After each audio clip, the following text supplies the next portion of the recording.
eu quero introduzir com você o livro de Juízes. Mas antes de nós começarmos, eu quero te falar uma coisa. Primeiro eu quero agradecer a Deus pela sua vida, por ter vindo aqui. Nessa quarta-feira, chove, não chove? Será que vai chover? Não sei, não é? Mas é muito bom tê-los aqui, visitantes, temos muitos visitantes, todos vocês que estão nos visitando, vocês não sabem a alegria que sentimos em receber visitantes na nossa igreja. Somos muito, muito privilegiados por tê-los conosco. E queremos convidar vocês a estarem conosco toda quarta-feira, participando do estudo desse livro. Mas eu quero dizer uma coisa para vocês, eu preciso dizer. O livro de Josué, quando nós estudamos o livro de Josué, foi como se fosse uma ascensão. Nós, a cada capítulo, a cada bloco, nós víamos diante de nós alguns desafios. E isso nos impulsionava. Estudar o livro de Josué foi muito bom. O livro de Josué é aquele livro que fala das possibilidades que estão diante de nós pelo fato de crermos em Deus. O livro de Juízes é o livro da derrocada. É o livro da queda. Quando nós estudamos o livro de Juízes, nós vamos estudar sobre a outra realidade que está diante de nós. O apóstolo Paulo vai falar uma coisa muito interessante. Ele vai dizer assim: aquele que está em pé, cuide, não caia. Porque o tempo todo nós temos diante de nós a possibilidade de caminhar com Deus e a possibilidade de cairmos diante de Deus. Cairmos da nossa relação com Deus. É interessante que ambos os livros, e eu creio que muito propositadamente, e como uma ação direta do Espírito Santo, que também trabalhou na organização da Bíblia, o livro de Juízes está colocado logo depois do livro de Josué. Porque nós vamos ver a ascensão de Israel e vamos ver em seguida a queda de Israel. Foi um dos períodos mais sombrios da história de Israel. É o livro de Juízes. E é interessante que tanto o livro de Josué quanto o livro de Juízes começa a partir da morte de alguém. O livro de Josué começa com a morte de Moisés. Quem sucede Moisés? Josué. Aconteceu depois da morte de Moisés. É o que começa lá no livro de Josué. No livro de Juízes, ele começa com a morte de Josué. Só que, diferentemente do livro de Josué, o livro de Juízes não tem um sucessor. Josué não teve um sucessor, como teve Moisés. Então, quando você olha para o livro de Juízes, você está olhando para uma nação que não tinha um líder nacional, não tinha alguém no comando. O regime de governo, pelo menos, era para ser teocrático. O que isso significa? Quem era o governante mor de Israel? Deus. Era para ser um regime teocrático. Por isso que na Igreja de Cristo, principalmente aqui falando dos batistas, porque nós somos batistas, somos uma igreja cristã, afiliados à Convenção Batista Mineira e Brasileira, somos de linha histórica, e o nosso regime de governo é um regime democrático. Mas essa democracia, ela acontece debaixo de uma teocracia.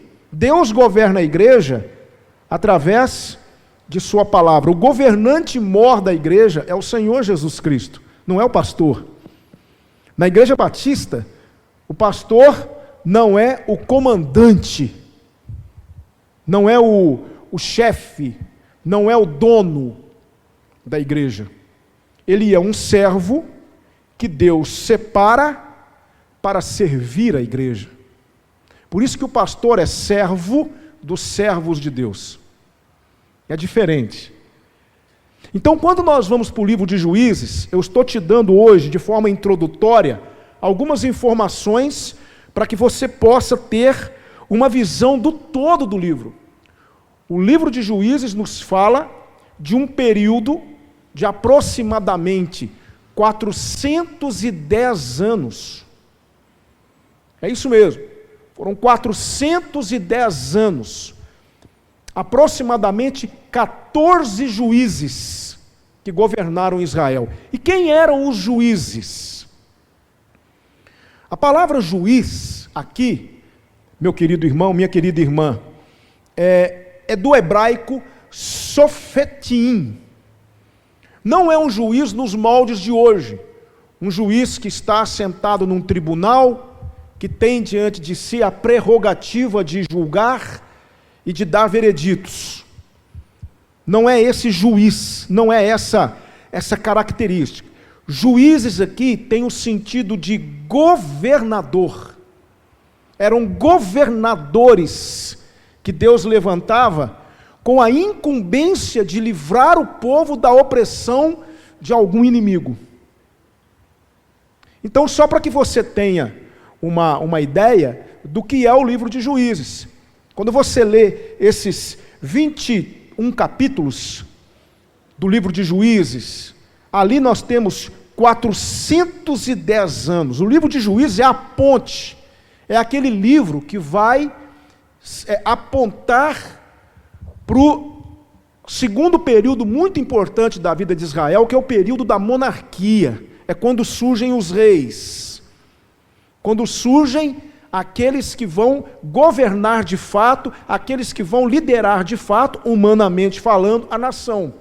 Mas de Josué até o primeiro rei de Israel, Saul, foram 410 anos debaixo da liderança temporária de 14 juízes.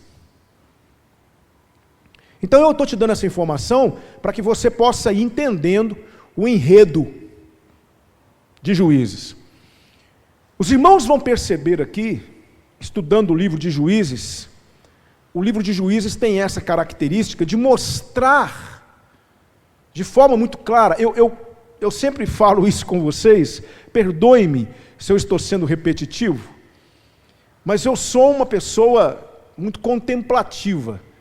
E quando eu estou estudando a palavra de Deus, e eu me deparo com certos textos, eu me deparo com certos livros, eu sempre me pego fazendo a mesma pergunta: como essas pessoas que defendem hoje, não é o homem como sendo o centro de todas as coisas, essa teologia antropocêntrica que nós temos, lidar com certos textos da Bíblia e com certos livros da Bíblia, porque o livro de Juízes vai nos mostrar do que o ser humano é capaz. O livro de Juízes nos mostra o ser humano no seu mais baixo nível. Vocês vão ver histórias bizarras no livro de Juízes, coisas vergonhosas, coisas que talvez vocês não encontram aí fora. Tudo isso inserido dentro da história de um povo que, ao invés de obedecerem, ao invés de seguirem as instruções de Josué, resolveram desobedecer. Então eu quero que você entenda, meu irmão, de que livro nós estamos falando. Outra coisa que eu quero te dizer, eu preciso te dizer, eu estou feliz demais de ter toda quarta-feira um grupo expressivo de irmãos que querem aprender a palavra de Deus. Como é bom nós termos isso.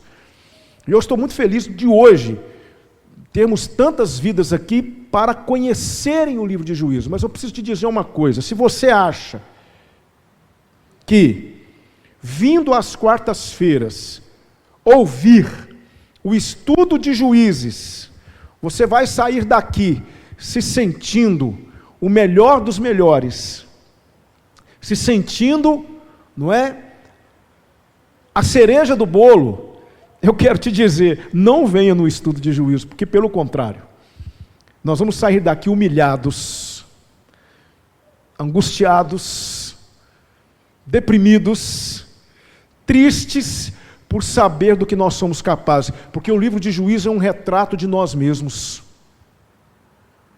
O livro de Juízes é a desconstrução dessa ideia equivocada de que o homem é a razão de tudo, porque não somos. Entende? Então eu quero que vocês saibam disso. Agora, se vocês querem vir aqui para escutar histórias, para ouvir relatos que vão ajudar você a se defrontar com os seus próprios fantasmas e vencer essas dificuldades e lutar contra essa questão que temos dentro de nós, esse lado negro que temos dentro de nós, e vamos ter e vamos carregar conosco até a vinda do Senhor Jesus, o grande desafio é realmente fazer com que o Espírito Santo de Deus vá dominando esse lado negro e vá iluminando esse lado negro, mas todos nós temos um lado controlado pelo Espírito, graças a Deus, mas tem um lado nosso que é terrível, é o nosso lado negro, é o nosso lado sombrio. Israel está mostrando o seu lado sombrio aqui no livro de Juízes. Por isso eu quero te convidar a vir na quarta-feira, porque Deus vai nos esmigalhar com sua palavra, mas também, irmãos, o que nós vamos amadurecer diante de Deus, o que nós vamos crescer diante de Deus, porque nada amadurece mais um homem do que ele se livrar das fantasias, ele se livrar dos seus conceitos equivocados. Quanto mais nós encaramos a realidade, mais nós crescemos, mais nós amadurecemos. Então eu quero te passar essas informações para que você depois não saia aí, o pastor está sendo muito duro, o pastor está pegando pesado demais. Eu não, vai ser a palavra de Deus, não sou eu.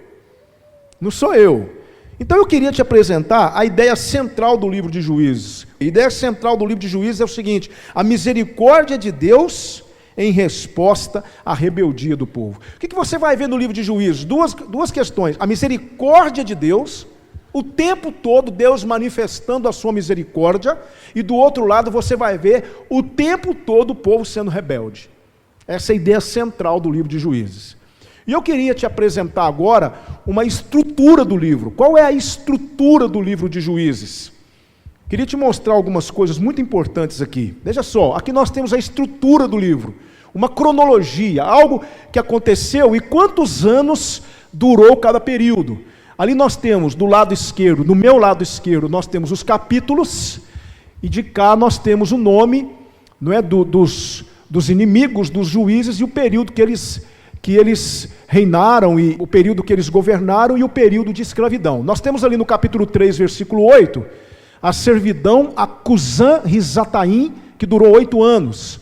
No capítulo 3, versículo 11, nós vamos ter o juizado de Otniel, que durou 40 anos. Capítulo 3, versículo 14, nós vamos ter a servidão a Eglon, que durou 18 anos.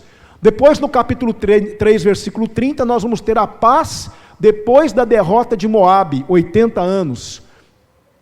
No capítulo 4, versículo 3, nós vamos ter a opressão de Jabim, 20 anos. No capítulo 5, 31, paz depois da derrota de Jabim, 40 anos. No capítulo 6, versículo 1, nós vamos ter a servidão a Midian, que durou 7 anos. Depois nós vamos ter juizado de Gideão, 40 anos, está lá no capítulo 8, 28. 9:22, domínio de Abimeleque, 3 anos. 10:2, juizado de Tola, 23 anos. 10:3, juizado de Jair, 22 anos. 10:8, opressão dos amonitas, 18 anos. 12:7, juizado de Jefté, 6 anos. 12:9, juizado de Ibzan, 7 anos. 12:11, juizado de Elon, 10 anos. 12:14, juizado de Abdon, 8 anos. 13:1, servidão aos filisteus, 40 anos. 15:20 e 16:3, juizado de Sansão, 20 anos, perfazendo um total de 410 anos. Certo? O livro de Juízes, você não vai encontrar um autor. Quem escreveu o livro de Juízes? Existem muitas suposições. Alguns dizem que foi Finéias, o sacerdote. Outros dizem que foi Ezequias. Outros vão dizer que foi o próprio Samuel. Não existe um consenso entre os historiadores de quem escreveu o livro de Juízes. Existem alguns que dizem que foi o agrupamento de uma série de relatos que foram sendo escritos e compilados e formou o livro de Juízes. Mas uma coisa tem consenso: esse livro foi escrito provavelmente antes do ano 1000 a.C. Esse é um consenso entre os historiadores.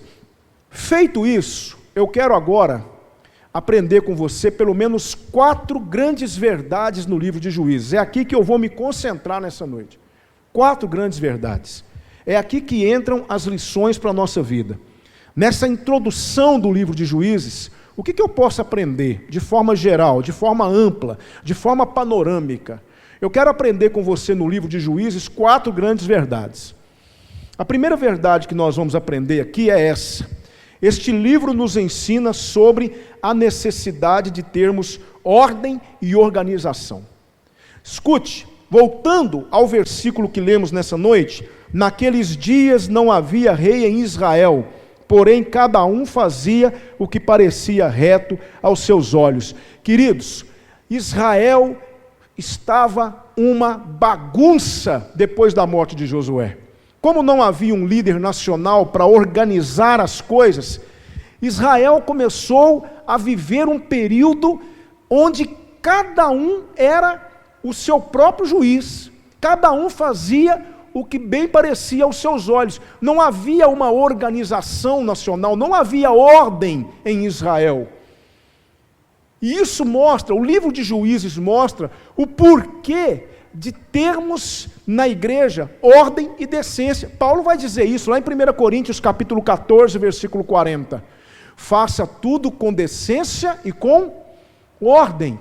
Igreja de Jesus, corpo de Cristo na terra, nós precisamos da ordem e da organização na igreja. Quando você olha a igreja e você vê tudo organizado, você vê um multimídia mostrando as letras das músicas para você, você olha para um boletim, talvez você se pergunte, mas para que isso? Para que a igreja precisa de um boletim?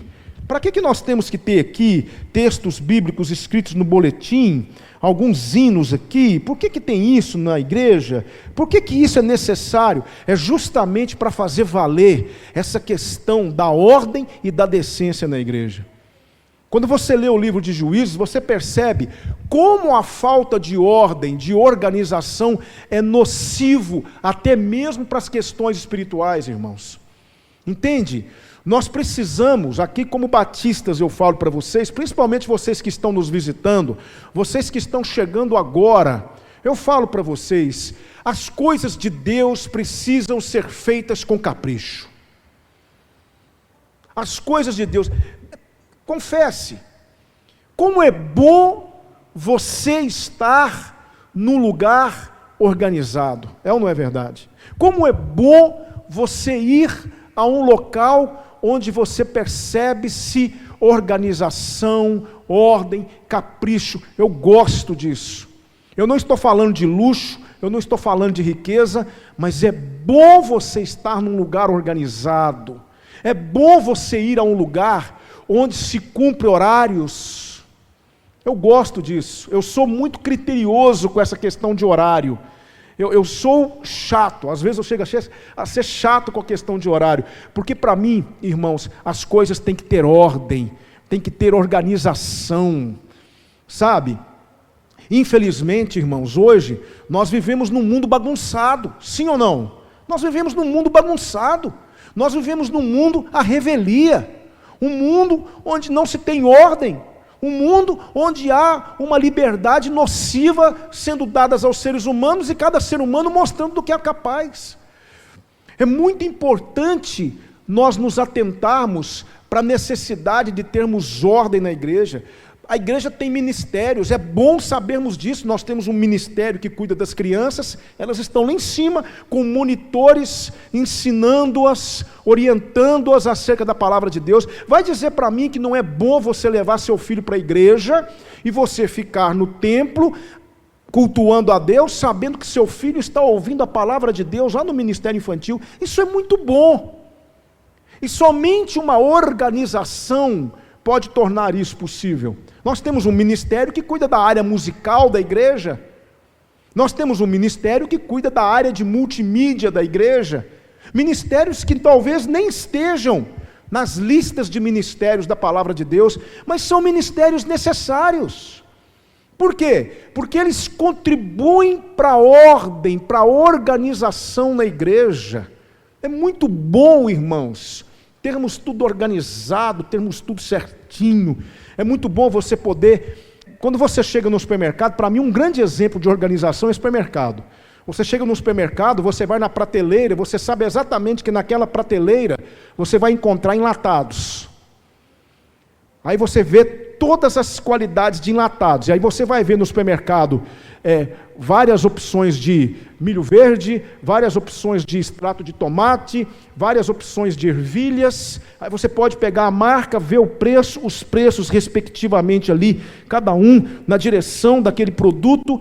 Supermercados são mestres nisso, é muito bom porque isso facilita a nossa vida. Imagina se você chega num supermercado e aí você quer comprar um pacote de arroz, você quer comprar um pet de óleo, você quer comprar um pacote de açúcar, você quer comprar um pacote de uma caixa ou um pacote de sabão em pó e você não sabe onde fica e você procura daqui para lá e de lá para cá. Sabe de uma coisa? Você vai desistir de fazer compra e vai embora.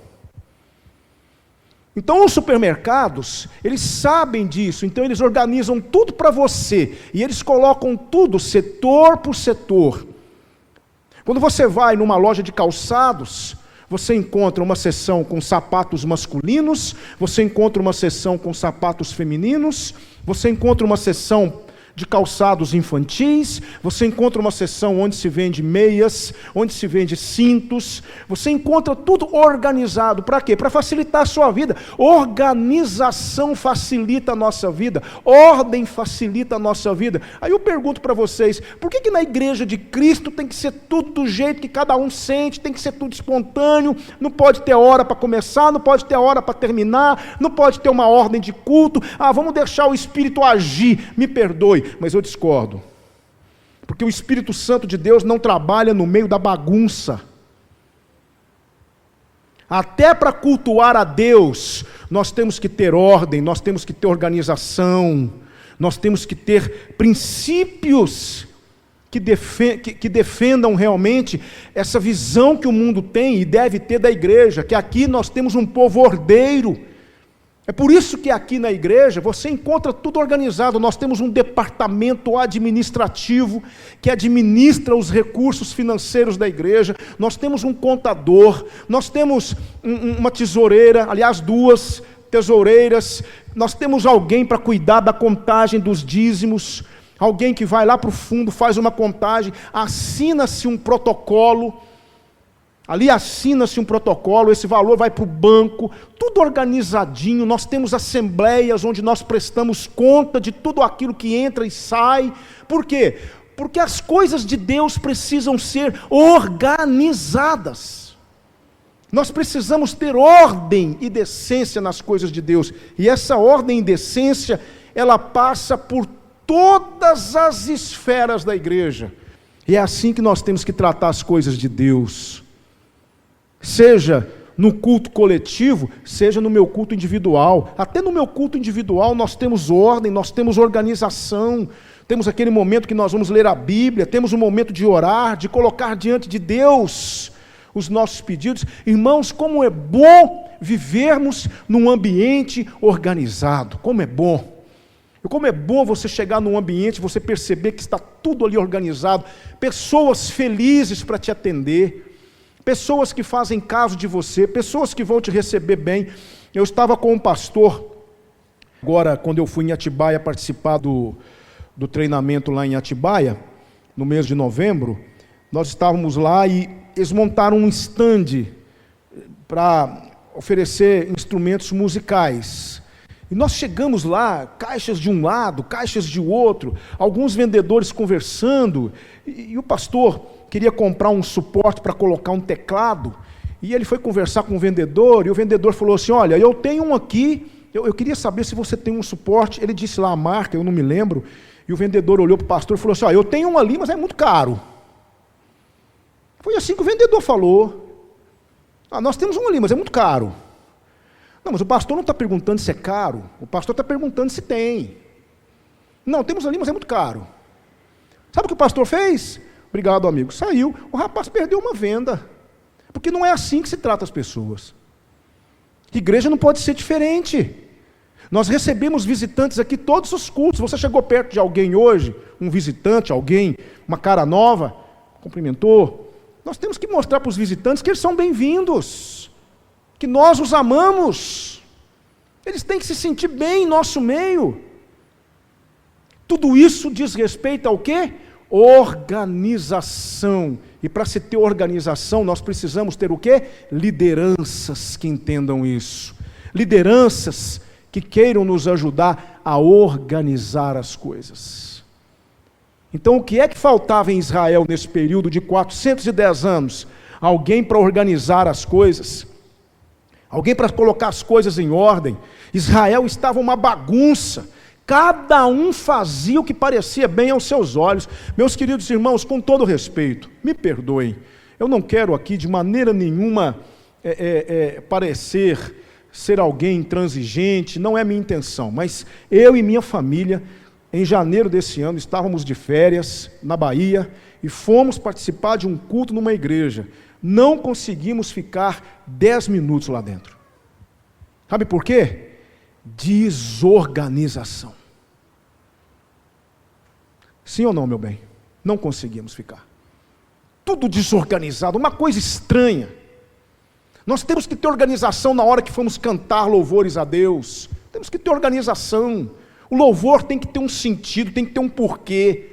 O louvor, ele não é apenas algo que você simplesmente deixa fluir do coração. O louvor, você sabia que o louvor ele é formativo?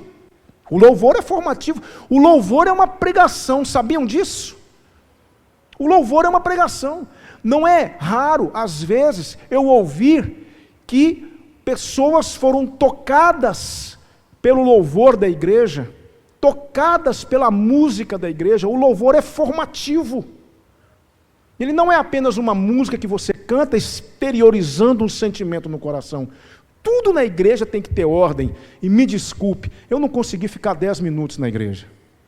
Primeira igreja batista da cidade onde fomos. Não consegui ficar 10 minutos lá. Não consegui. Me perdoem, muito mal organizado. Um culto, simplesmente um culto que começou a acontecer assim, de forma espontânea. Cada um tinha liberdade de cultuar do jeito que quisesse. E isso é perigoso. Isso é perigoso. Porque você não sabe os limites dados a outrem. Então, é por isso que nós temos uma liderança que chama a responsabilidade e que conduz a igreja nos processos de culto. Então, a primeira coisa que eu aprendo no livro de Juízes, e nós vamos aprender isso juntos, é essa questão, não é, de termos ordem e organização na igreja. É por isso que você vem no culto da igreja e você vê tudo organizadinho, todo mundo sentadinho, boletim, na hora de levantar, levanta todo mundo, na hora de sentar, senta todo mundo, na hora da ceia, levanta, pega o elemento e senta. Os diáconos vêm em fila indiana, ficam alguns do lado, outros do outro, aí o pastor distribui para cá, distribui para lá. Tudo isso faz parte da ordem e da decência no culto. Louvado seja Deus por isso. Mas eu aprendi uma outra lição aqui. Juízes me ensina uma outra lição. Juízes me ensina, em segundo lugar, sobre a longanimidade de Deus. Como Deus é misericordioso, irmãos. Como Deus é bondoso, é paciente, é compassivo no livro de Juízes. É uma coisa impressionante. Impressionante. Você vai ver Deus aqui tendo paciência com o povo por mais de 400 anos. A paciência de Deus, a longanimidade de Deus, em não riscar o povo de Israel de sua presença, mesmo o povo vivendo da maneira como viveu diante do Senhor. Isso enche meu coração de alegria, de saber que Deus é um Deus de misericórdia, é um Deus que eu sei que por mais que eu tenha pecado e desobedecido, a misericórdia dele acorda mais cedo do que eu. Não é isso que diz lá em Lamentações? As misericórdias do Senhor são a causa de não sermos consumidos, pois as suas misericórdias não têm fim, novas são a cada manhã, grande é a sua fidelidade. Como é bom saber que Deus é misericordioso, que Deus é paciente comigo. Irmão, se Deus não tivesse tido paciência comigo, eu não estaria aqui agora. Você estaria? Quantas vezes hoje você foi alvo da misericórdia de Deus? Quantas vezes hoje você abriu a boca e falou algo que não agradou a Deus? Quantas vezes hoje você pensou alguma coisa que não agradou a Deus? Quantas vezes hoje você fez alguma coisa que não agradou a Deus? Mas você está aqui. Sabe por quê? Porque o nosso Deus é extremamente misericordioso. Misericordioso. É incrível. Aqui em Juízes, você vai ter uma sequência terrível. Veja só a sequência de Juízes, eu queria mostrar para você. Olha só. Você vai ver o tempo todo expressões do tipo: fizeram os filhos de Israel o que parecia mal aos olhos do Senhor. Ali faltou um complemento. Você vai ver o tempo todo, letra B, a ira do Senhor se acendeu. O tempo todo você vai ver isso em Juízes.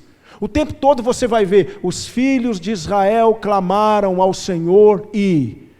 Na letra D, levantou o Senhor juízes que os livraram da mão dos que os roubaram. Ali nós temos algumas referências. O tempo todo. A sequência é a seguinte, veja só. A sequência: A, apostasia. B, servidão. C, aflição. D, oração.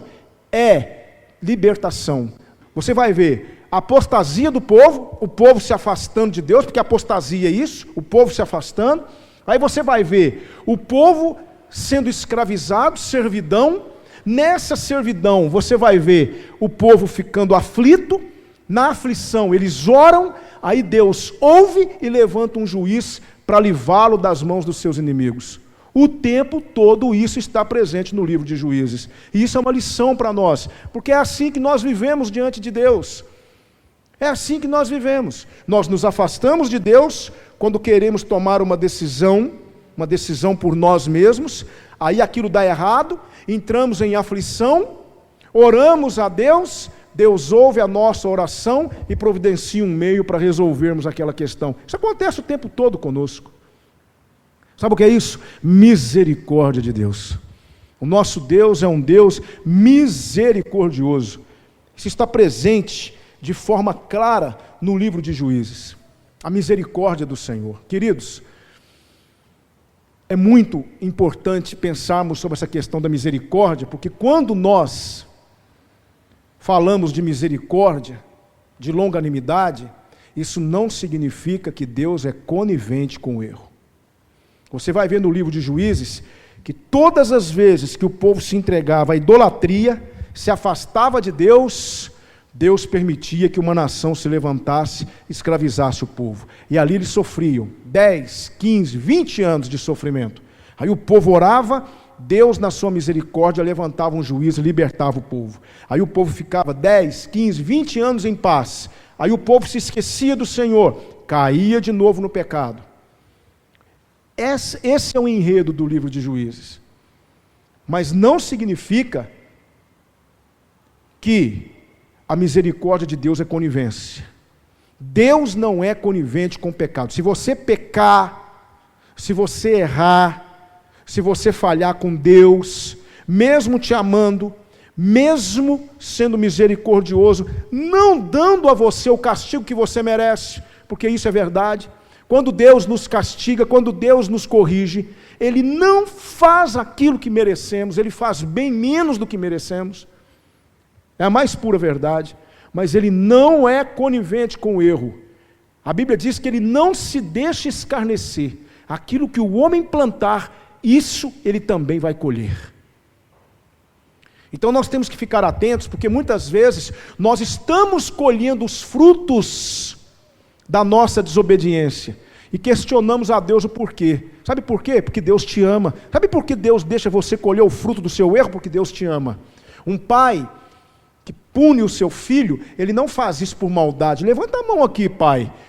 Você que castiga seu filho porque você é mau. Eu nunca vi um pai castigar o filho porque ele é mau. Eu sempre vejo um pai castigar o filho porque ele ama o filho. E a Bíblia diz isso: eu corrijo a todo aquele que amo.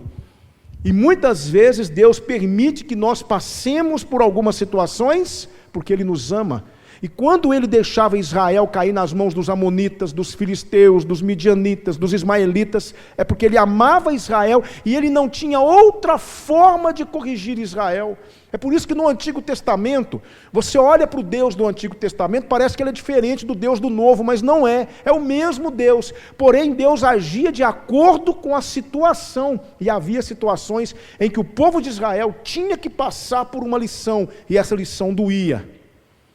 Você vai se lembrar de Davi. Davi cometeu um adultério e um assassinato. Quando Natã vai conversar com Davi, Davi diz: pequei contra o Senhor. Ele se arrepende. Natã diz: também o Senhor perdoou o seu pecado. Mas você vê que Davi pagou um preço alto por isso. Isso faz parte da disciplina do Senhor. A misericórdia do Senhor não é a conivência do Senhor. O nosso Deus não é aquele Deus que deixa para lá. Tem muita gente realmente confundindo misericórdia com conivência. E o nosso Deus não é conivente. Ele não é aquele Deus que, tudo bem, meu filho, vamos relevar isso, vamos deixar para lá. Deus não deixa para lá. Deus não varre pecado para debaixo do tapete. Deus cobra, Deus corrige, Deus permite que você colha os frutos da sua desobediência. É o que aconteceu no livro de Juízes. É o que aconteceu no livro de Juízes. Eu também aprendo nesse livro de Juízes, terceiro lugar, esse livro nos ensina sobre a capacidade humana de abusar dessa misericórdia de Deus. O povo de Israel abusou da misericórdia. Eu me lembro de uma vez que eu ouvi, eu presenciei uma situação onde a pessoa disse assim: a gente pode errar, né? A gente erra e depois a gente pede perdão. Deus sempre perdoa mesmo. Então é fácil para a gente. Ser crente é bom demais, porque a gente erra, a gente falha, aí é só pedir perdão, Deus, Ele se comove e perdoa a gente. Eu pergunto para você, isso é arrependimento? Irmãos, Jonathan Edwards, um dos grandes pregadores do século XVIII, nos Estados Unidos, ele disse uma coisa muito interessante. Ele é autor de um sermão, ele pregou um sermão, esse sermão ficou na história. O sermão dele era Pecadores nas mãos de um Deus irado. Diz que quando ele pregou esse sermão, as pessoas choravam na igreja, arrependidas dos seus pecados. Ele disse assim: eu preciso me arrepender até mesmo dos meus arrependimentos. Porque na maioria das vezes, o nosso arrependimento não passa de uma conversinha que nós temos com Deus de 1 minuto e meio, e o nosso coração está prontinho para fazer de novo. É por isso que, com todo respeito, aqui eu não quero desrespeitar a fé de ninguém, mas é por isso, irmãos, que essa questão do carnaval, quando os nossos amigos católicos vão lá, na quarta-feira de cinzas, passam cinza, pedindo perdão a Deus, irmãos, eles precisam rever isso, porque muitos, não estou falando todos, mas muitos já vão pensando no carnaval do ano que vem. Arrependimento não é assim. Arrependimento verdadeiro não é assim.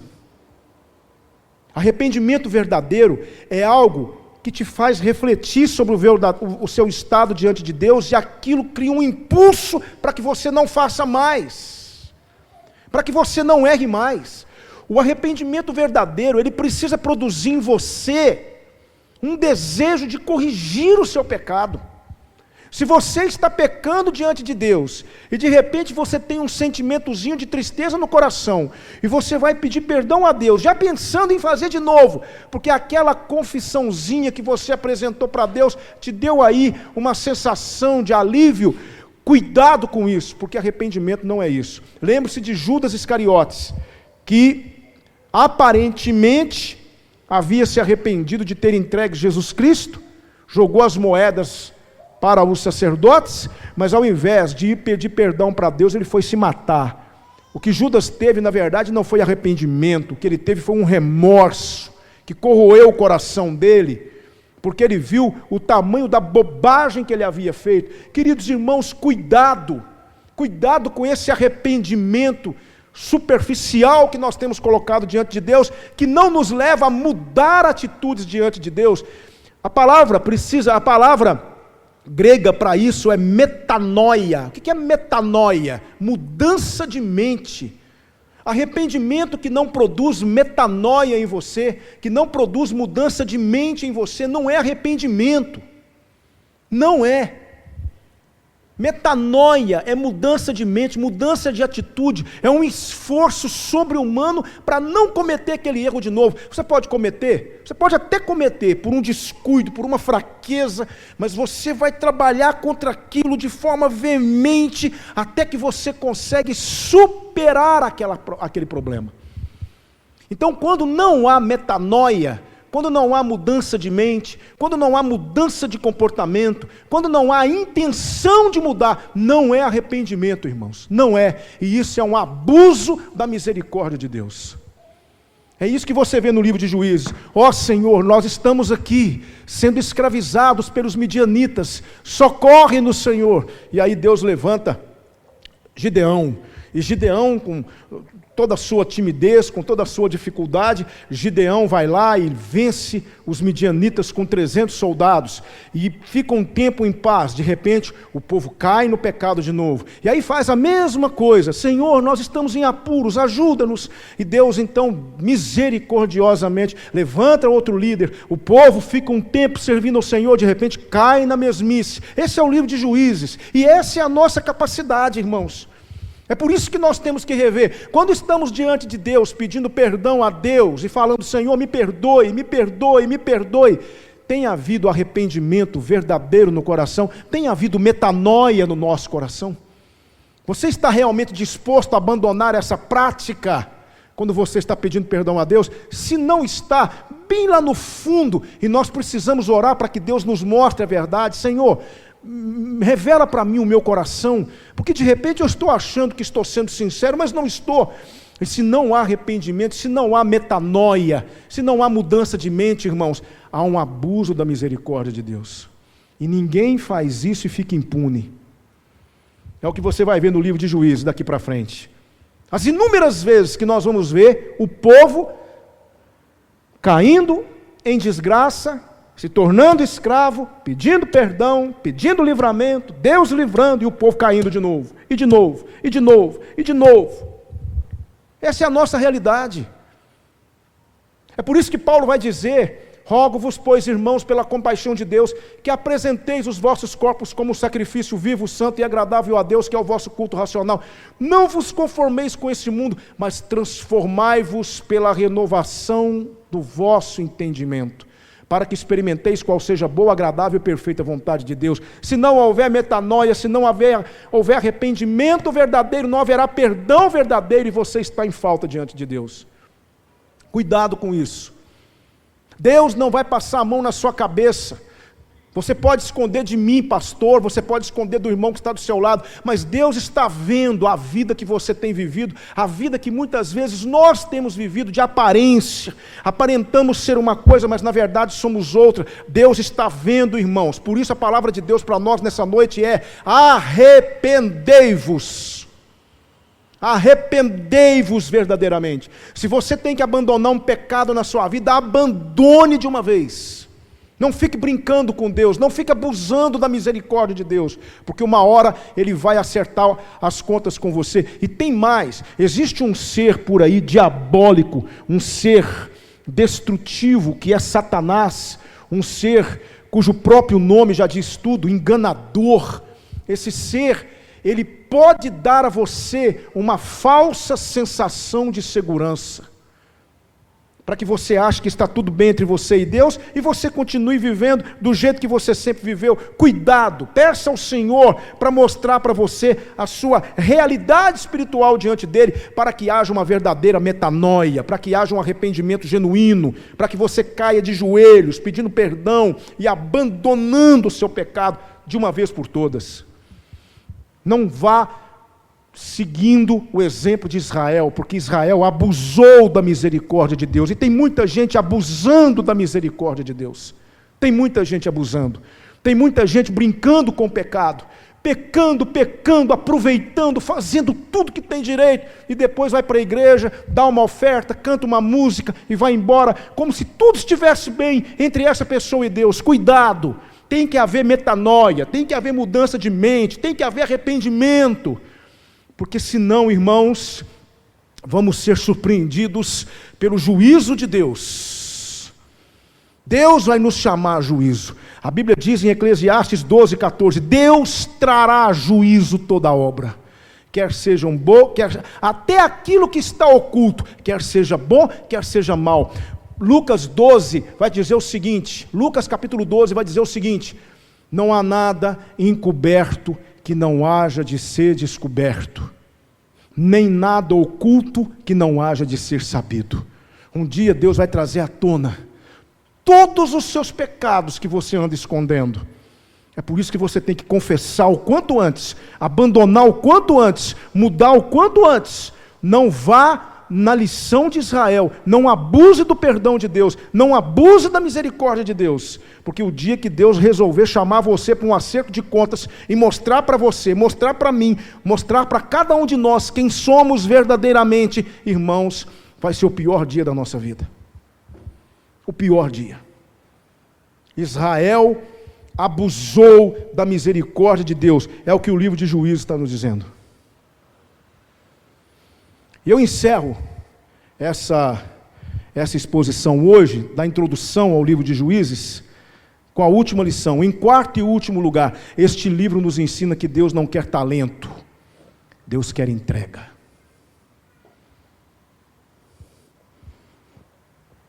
Não é só talento, eu sei que nós temos, mas não adianta ter talento se você não entrega.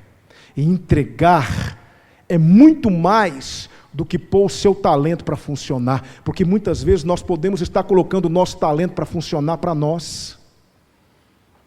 Sabia disso?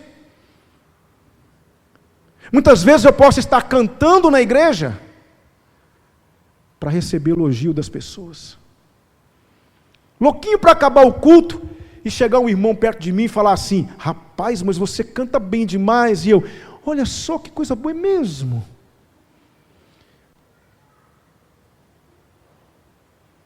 Rapaz, mas você prega muito bem. É mesmo, a gente está se esforçando cada vez mais, não é? O meu objetivo é melhorar cada vez mais.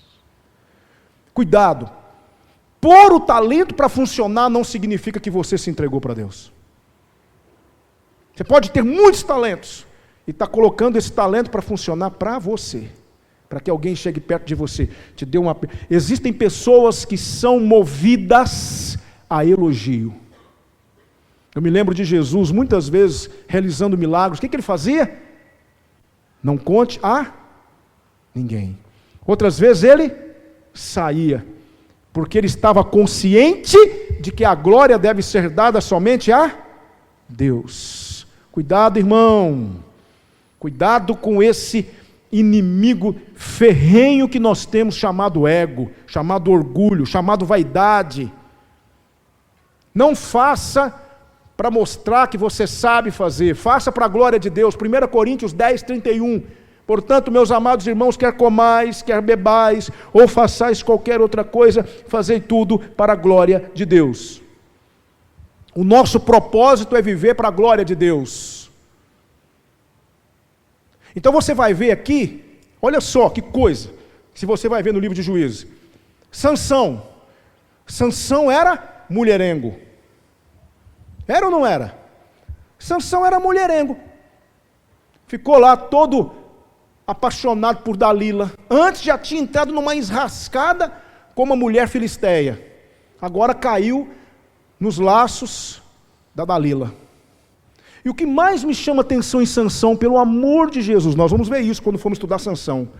Dalila brincando com Sansão, ameaçando Sansão. Sansão sabia que Dalila estava aprontando uma para ele, e ele caiu.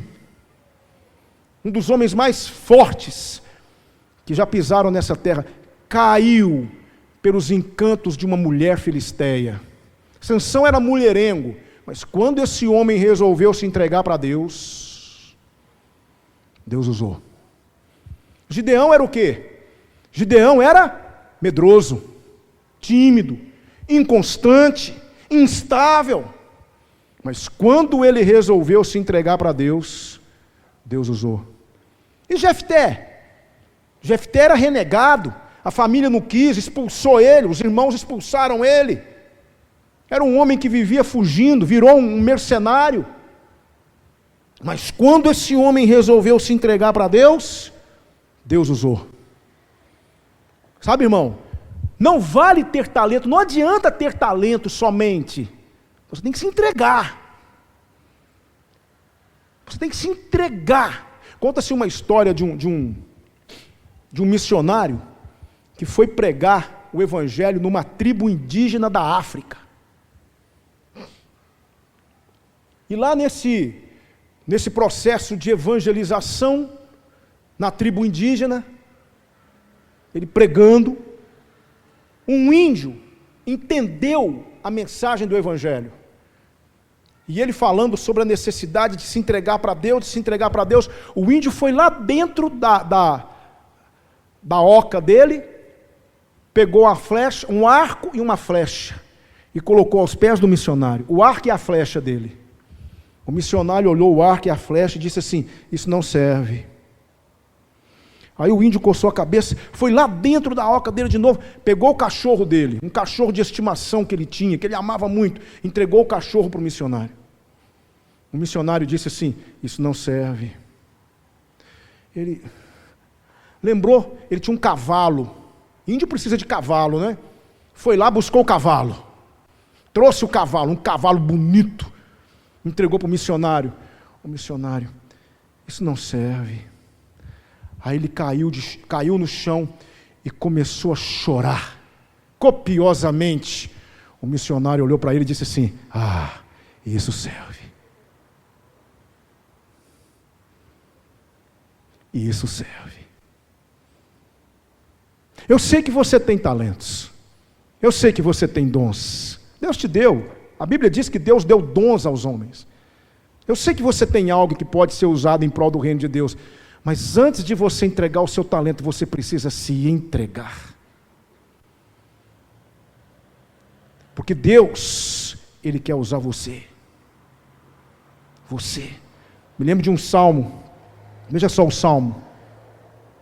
Não a nós, Senhor, não a nós, mas ao Teu nome da glória, por amor da Tua benignidade e da Tua verdade. Sabe por que não adianta entregar só o talento? Porque se você entrega só o seu talento para Deus, você vira um crente profissional, e você não dá glória a Deus, aí você faz pelos seus próprios méritos, mas quando você se entrega e Deus te usa, é Ele que é glorificado.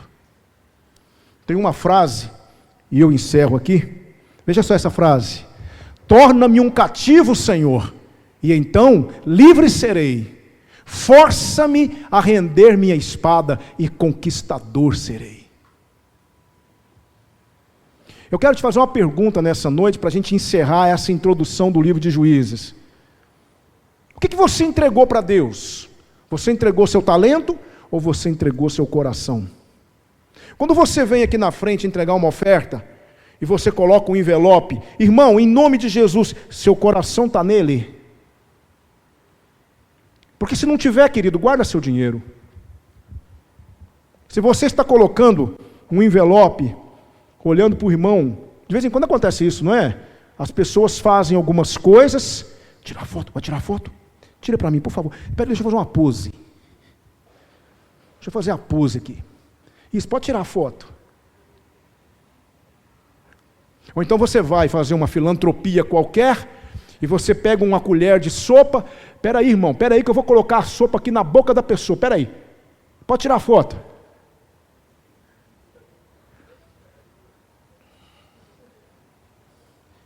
E aí todo mundo vê.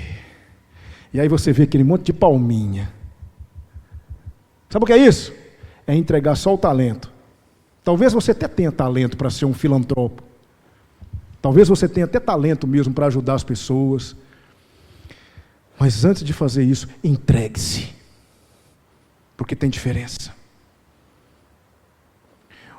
Isso aconteceu de verdade. Isso aconteceu de verdade. Numa igreja nos Estados Unidos. Existem algumas igrejas que têm essa questão de dízimos e ofertas diferente. Eles passam uma sacolinha. Estão passando uma sacolinha nos bancos. E aí um irmão colocava uma moeda, outro irmão colocava... Perdão, não é uma sacolinha, é uma bandeja. E aí um colocava uma nota, outro colocava uma nota, não é?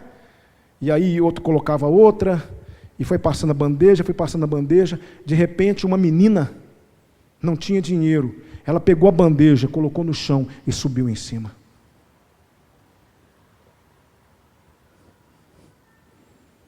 Só isso. Então, eu dei um relato para você aqui, de homens que nós vamos estudar sobre eles, você vai ver cada um com dificuldades, com problemas. Mas quando eles resolveram se entregar, Deus usou. Sabe, queridos, a igreja precisa da sua contribuição financeira. Nós não somos uma igreja estatal. Não recebemos recursos do governo. Não recebemos dinheiro de bancos, não recebemos dinheiro de prefeitura, não recebemos terrenos de prefeitura. Cremos rigorosamente na separação entre igreja e Estado. Estado é uma coisa, igreja é outra. Podemos colaborar, mas essa fusão é perigosa.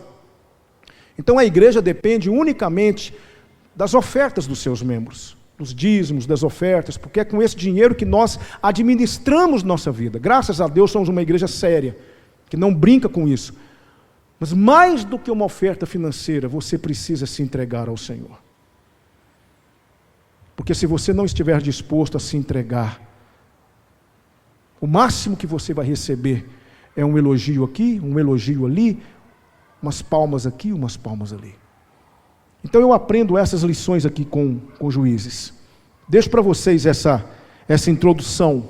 O livro de Juízes é o livro da derrocada. Você vai ver coisas absurdas no livro de Juízes. Mas graças a Deus por isso, porque nós podemos aprender com os erros dos outros, o que não fazer. Por isso eu convido você a estar aqui na próxima quarta-feira. Nós vamos estudar o capítulo 1 e vamos começar a estudar a história do livro de Juízes. Tá bom? Eu quero orar pela sua vida, agradeço a todos que vieram e te faço um desafio nessa noite. De repente você está entregando só o seu talento, mas quem sabe nessa noite você entrega a si mesmo para o Senhor. Talvez você não tenha muitos talentos para oferecer, mas você pode oferecer a você, e Deus vai te usar de forma extraordinária. Vamos orar? Deus, nós te agradecemos com todo o nosso coração, louvamos e glorificamos o teu nome, porque o Senhor é maravilhoso, e já aprendemos tantas coisas só na introdução de Juízes.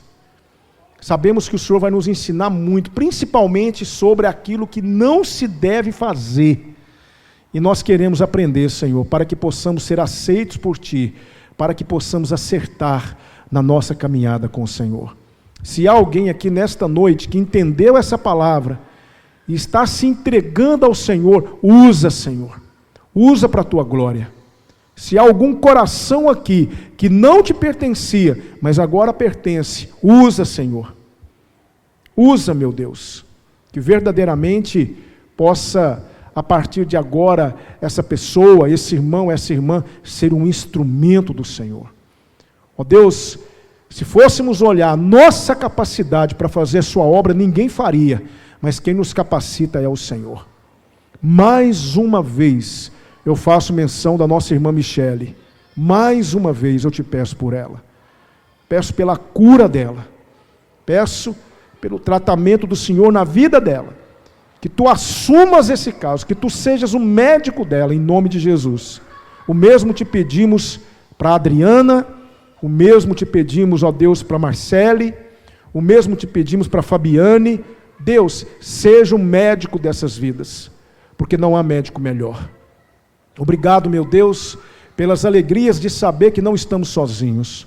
Louvamos e glorificamos o Teu nome e te pedimos que o Senhor mostre para nós toda a verdade no livro de Juízes. Queremos aprender, Senhor. Oramos gratos em nome de Jesus, nosso Salvador. Amém.